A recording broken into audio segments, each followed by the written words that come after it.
quiet city of Varginha, Brazil, nestled within the verdant hills of Minas Gerais. An ordinary day in January 1996 is about to turn extraordinary. It was the 20th of January, and the morning began like any other, with locals going about their daily routine, unaware that the day would soon be marked by events that would captivate the world. As the early hours unfolded in Varginha, the morning mist began to lift, revealing a crisp, clear sky. Up until now, it was a day like any other, or so it seemed. As the sun was still rising, Brazilian Air Defense received a call from North American Aerospace Defense Command, also known as NORAD. NORAD informed them that they spotted an object entering the Earth's atmosphere near Varginha, Brazil. When the Brazilian authorities questioned the nature of the object, NORAD's response was, "It's unidentified." Shortly after the alarming call, suddenly a sense of unease rippled through the city as various residents looked up to see something extraordinary breaking through the tranquility of their routine. Eyes widened and hearts raced as an unusual object appeared in the sky, shimmering against the morning light. Descriptions varied, but many spoke in hushed, excited tones of a cigar-shaped UFO. A sight so alien it seemed to belong to another world. The object trailed a thick white smoke, leaving a haunting trail in its wake. Its movements were erratic, zigzagging across the heavens as if struggling against some unseen force. It dipped and swayed, capturing the awestruck gaze of anybody who happened to glance upward. As it descended rapidly towards the outskirts of the city, the air was thick with anticipation and fear. A collective sense of dread mingled with curiosity as the object vanished from sight behind the rolling hills, leaving only a smoky trail and 1,000 unanswered questions in its wake. A witness, Carlos de Souza, claimed that what he saw was a damaged object flying across the sky, and it crashed into a field nearby. He assumed it was just an ordinary aircraft that crashed, maybe a small plane, so he chose to rush to the scene to see if anybody was in need of assistance. When he arrived, he immediately knew it was no ordinary aircraft. He got out of his car, and he was hit by a harsh stench of ammonia and rotten eggs, and his eyes were watering from the putrid smell. The grass appeared to be burned from an acid-like substance. His eyes were fixed on the strange metallic object. It was about the size of a small school bus. He bent over and picked up a piece of the debris.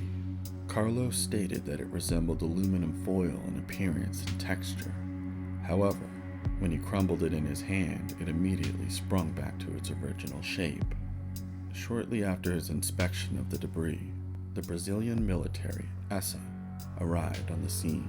They pointed a rifle in his face and ordered him to leave the area. And so he did. A few days later, 3 young girls, Lillian, Valkyria, and Katia, decided to escape the afternoon heat with a leisurely walk through an empty lot in Varginha.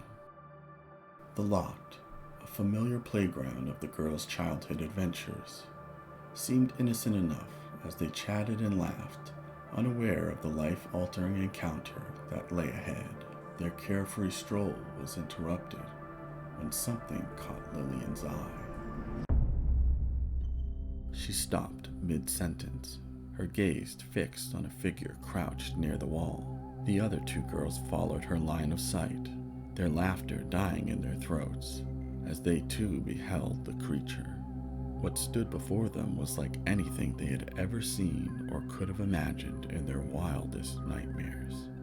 The creature was about 5 feet tall, its large red eyes glowing ominously, giving it an almost spectral appearance. The eyes were haunting, a piercing red that seemed to burn with an inner ember. Its skin, oily and brown, glistened eerily in the sunlight, as if coated in a slick alien substance, adding to its otherworldly vistage. But what struck them the most, and what initially caught their attention, was the overwhelming stench, a putrid amalgamation of ammonia and decay that clung to the air like a malevolent fog. The creature moved sluggishly, its body language suggested injury or extreme weakness. Each movement seemed labored, as if it were struggling just to remain upright. It made no sound, but its presence was deafening, filling the air with an overwhelming sense of dread and fear. The girls stood frozen, their hearts pounding out of their chests. Fear gripped them as the creature turned its eerie gaze towards them. In that moment, the world seemed to stand still, the sounds of the city fading into an eerie silence. The creature looked at them as though it was equally afraid. Overcome with terror, the girls finally found their voices in a chorus of screams. Turning on their heels and fleeing from the scene as fast as their legs could carry them. They didn't stop running until they reached the safety of their homes, breathless and wide-eyed. Through gasps and tears, they recounted their harrowing experience to their family and friends, describing the creature in vivid detail. The news of the girls' encounter spread like wildfire through the tight-knit community of Varginha. Whispers of the strange creature with its glowing red eyes and oily skin rippled through the streets, passing from neighbor to neighbor, growing more intense with each retelling. By midday, the entire city was abuzz with the extraordinary tale. As the story reached the ears of the local authorities, a sense of urgency took hold. Police officers, already on edge from previous UFO sightings, took the reports seriously. Military trucks sped towards the vacant lot where the girls had encountered the creature. The military's presence quickly attracted onlookers, their curiosity mingling with apprehension. Soldiers disembarked, faces set in grim determination, as they began to cordon off the area where the creature had been sighted. Witnesses stood at a distance. Some tried to pass the blockade to see what was going on, and they were threatened with arrests. Some were even threatened with lethal force. They were told it was a matter of national security. Military personnel, clad in fatigues and armed with rifles, scoured the vicinity. They moved methodically as they searched for any trace of the creature. Some residents claimed to see officers carrying mysterious shrouded objects, while others reported strange, hushed conversations between the officers. Families gathered in their homes, glued to their radios and televisions, eager for any snippet of news. Whispers emerged that one of the strange beings had been taken to the local hospital. According to reports, the creature was transported under tight security, shrouded in secrecy as it was rushed through the hospital's back entrance. One such report involves the tragic case of a young military officer named Marco Chirizi. According to his family, Marco Chirizi was part of the team tasked with capturing the elusive creature that had alarmed the locals. While on patrol, he and Eric Lopes confronted the creature, who darted out in front of their military vehicle on the road just one street over from where the girls saw the creature. Chirizi jumped out of the truck and managed to apprehend the creature with his bare hands. He then restrained it in the truck, and him and Lopes transferred it to the local hospital. There, a technician was instructed to perform x-rays on the creature, but the x-rays were immediately confiscated by the military, and the radiologist was not allowed to see the results.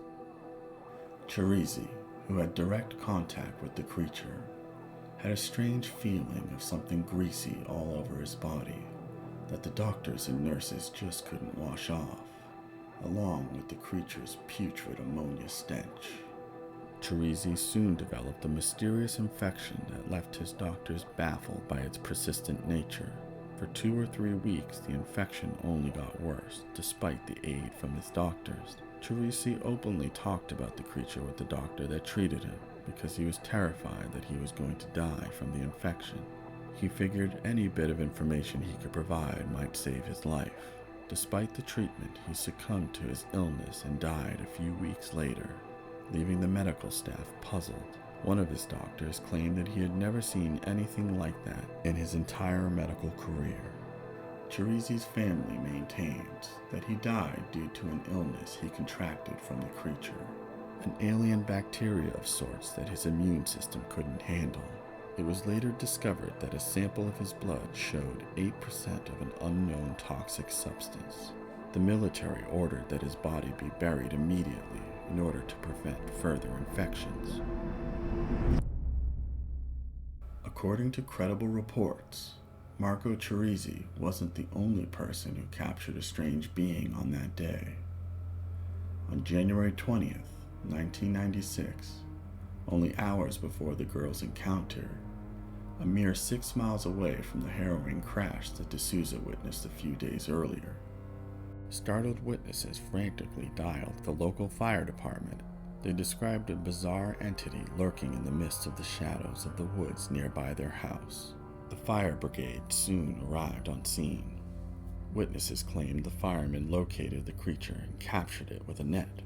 It was said that it cried like a child when it was brought into custody. The creature was brought to the hospital, where it was examined by doctors and nurses, but nobody seemed to know what to do with the creature. The hospital staff stood around the creature and looked at each other in amazement and horror. Military officials from Escola de Sargentos das Armas, also known as ESA, quickly came and took the creature into their custody. The section of the hospital where the creature was kept was closed off to the public for 2 to 3 days because the cleaning staff could not remove the smell of ammonia. A few weeks later, one of the firemen who was involved in the capture of the creature also died due to unknown toxic poisoning.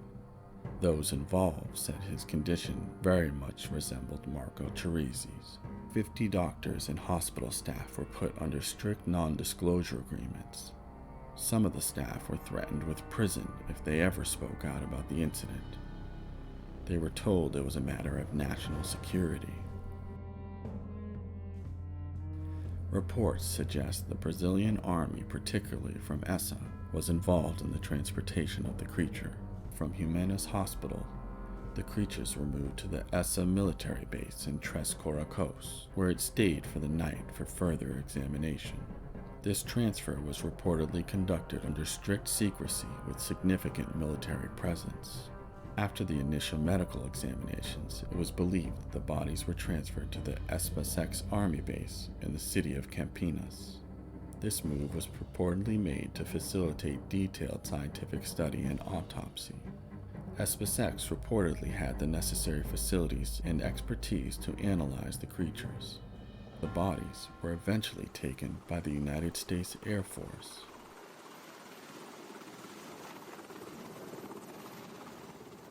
A Brazilian air traffic controller claims that 2 United States Air Force planes landed in Campinas and took the bodies with them.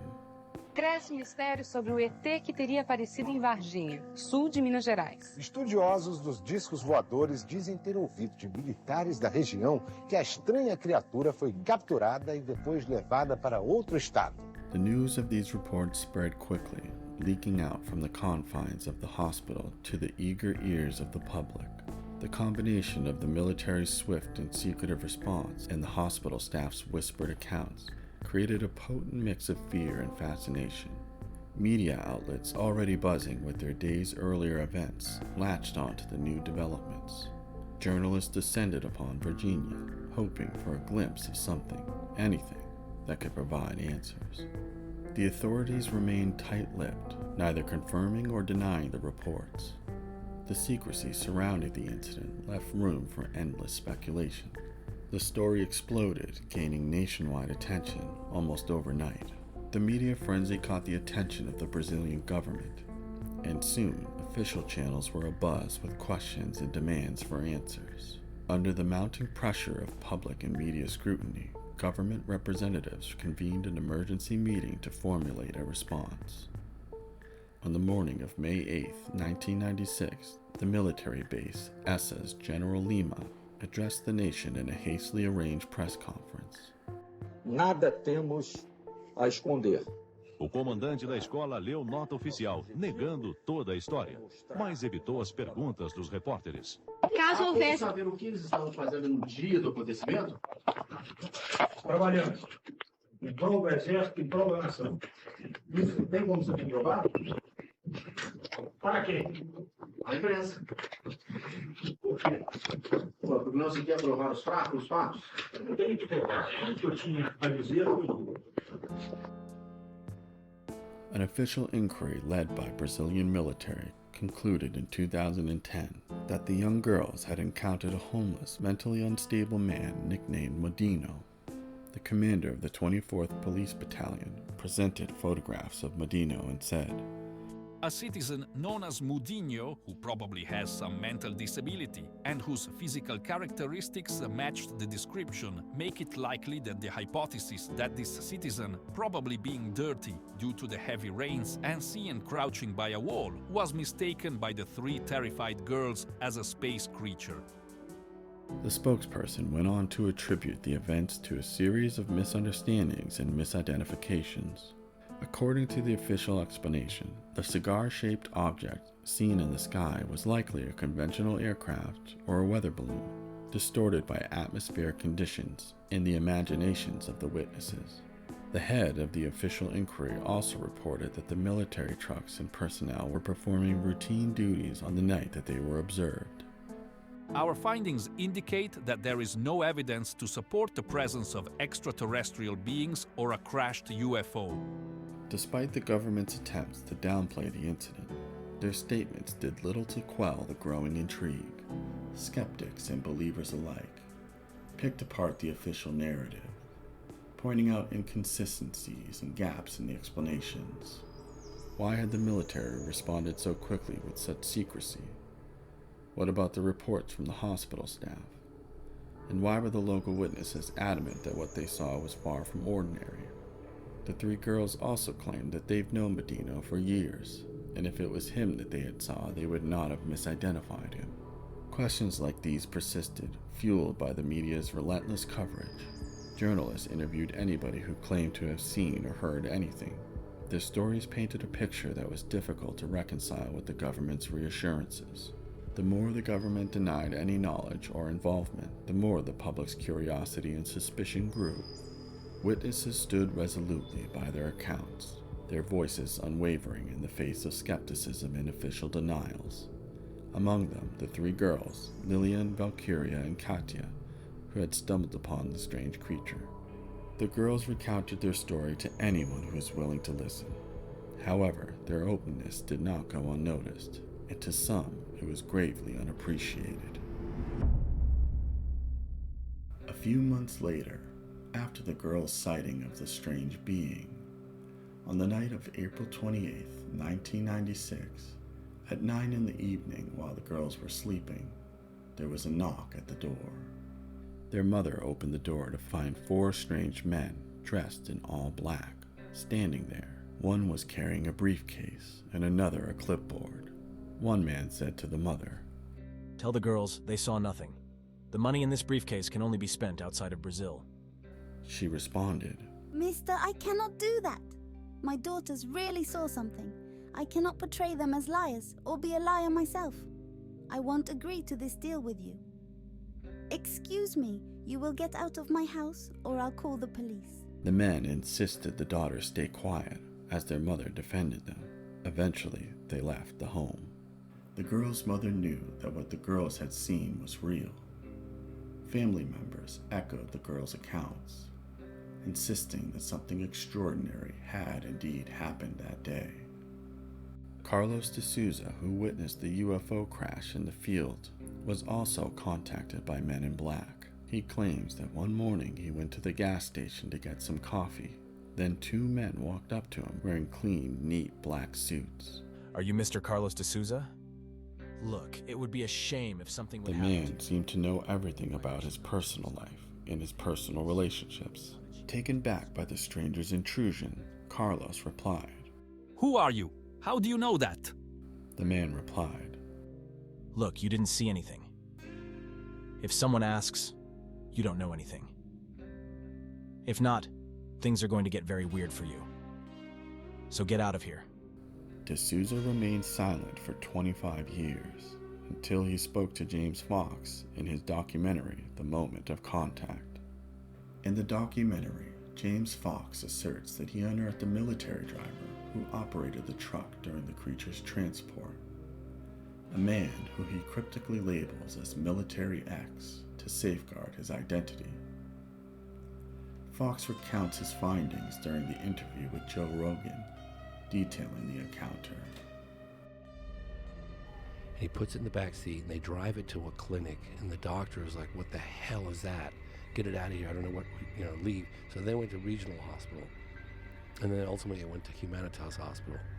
And so we have testimony from Military X. We drove it from the Humanitas Hospital to as a military base, where it spent the night in the truck for one night, and then it went from there to Espesex Campinas. It's like a university. It's where all the intellectual scientific heavyweights reside. And then it was there, I think, under examination, according to the witnesses that we talked to, for a day or two, and that's when the Americans flew in to Campinas. And then from Campinas, 2 helicopters flew to Varginha, Brazil, Varginha back to Campinas. Then they loaded something on the airplane and then off to the United States, and that's where the case goes cold. Military X asserts that he was part of the team tasked with transporting the deceased extraterrestrial entity from Jimenez Hospital to the ESA military base. According to his account, doctors were standing around the creature, who was laying on the stainless steel table in a box. The body was shrouded with only a portion visible, a foot, characterized by its dark, oily skin and peculiar V-shaped structure. Military X alleges that the body was then convoyed to a Brazilian military base in Campinas, where it was subsequently seized by the United States military and airlifted back to American soil. Military X contends that the Brazilian authorities lacked the expertise and resources to manage the situation, prompting them to relinquish control to their American counterparts. In the end, the 3 girls' unwavering testimony helped to cement the Varginha incidents placed in UFO lore. Their courage in the face of disbelief and ridicule ensured that the story would not fade quietly into obscurity. For Lillian, Valkyria, and Katya, the events of January 20th, 1996 would forever be a defining chapter of their lives, one that transformed the ordinary city of Varginha into a central hub of one of the most compelling UFO stories of all time. There is now many monuments dedicated to the sightings, including a statue of a UFO and one of the infamous creature. People who were once skeptics are now believers. Even the current mayor of the city. Over the years, the Varginha incident has remained a subject of fascination and debate. It's a story rooted in first-hand accounts of ordinary people who encountered something extraordinary. A tale that continues to spark curiosity and wonder. For the people of Varginha, the events of January 20th, 1996, is a reminder that sometimes the most astonishing phenomena occur when we least expect it. Stay vigilant, fellow truth seekers.